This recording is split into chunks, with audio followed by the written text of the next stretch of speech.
මම මේ වීඩියෝෙන් කතා කරන්න යන්නේ ලංකාවේ දිගම වෙල්ලෙන පාලම. එහෙම නැත්නම් ලංකාවේ දිගම සංගිලි පාලම ගැන. මේ පාලම පිහිටලා තින්නේ සබරගමු පළාතේ කෑගල්ල දිස්ත්‍රික්කයට රුවන්වැල්ල ප්‍රදේශයේ. රුවන්වැල්ල කියන්නේ ඓතිහාසික කෝට්ටේ සීතාවක මහනුවර යන රාජධානී සමයන්හිදී බොහෝ ප්‍රචලිත නගරයක්. කෝට්ටේ රාජධානිය සිට සීතාව කරහා කන්ද උඩරට යන මාර්ගය වැටී තිබුණේ මේ ඇසලින්. මේ නගරය ආශ්‍රිතව කැලණිකගේ තිබෙන ඓතිහාසික තොටුපොළ අතීතයේදී කැලණික ඔස්සේ ගමන් කළ යාත්‍රා නැවැත්වීමේ ප්‍රධාන තොටුපොළක් වුණා. ලංකාවේ වගේම මේක වැඩිපුරම පාවිච්චි කරේ ලන්දේසීන්. ලන්දේසීන් පාවිච්චි කරලා තින්නේ. ඒ වගේම රුවන්වැල්ල නගරය අද පොලිස් ස්ථානය සහ ප්‍රාදේශ සභා ගොඩනැගිල්ල අතර ප්‍රදේශයේ ඉදරන් දක්නට ලැබෙනවා. ඉපැරණි ලන්දේසී බලකොටුවක්.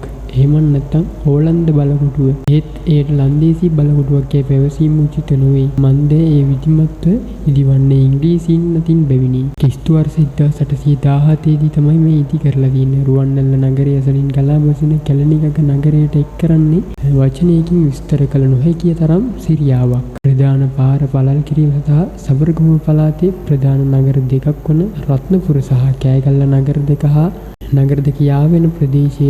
සබරගමු පළාතේ ප්‍රධාන නගර දෙක වන රත්නපුර සහ කෑගල්ල නගර දෙක යාවෙන මෙම මාර්ගය නගරයේ වෙළඳසැල් සහ වෙනත් ගොඩනැගිලි රාශියක් කඩා ඉවත් කර තිබෙනවා. මේ කඩා බිඳ දෙමින් රුවන්වැල්ල බලකොටුවට බලපෑමක් වේදෝ යන හේතුව නිසා ඒ පැත්තේ කැඩීම අත්හිටුවා තියෙනවා. මේ පාලම අඩි 550ක් දිග බව එහි සමරු ඵලකයේ සඳහන් වෙනවා. මේ වීඩියෝ එකේ මම සමරු ඵලකයේ ෆොටෝ එකක් ඇතුළත් කරලා තියෙනවා. ඔයාලට බලන්න පුළුවන්.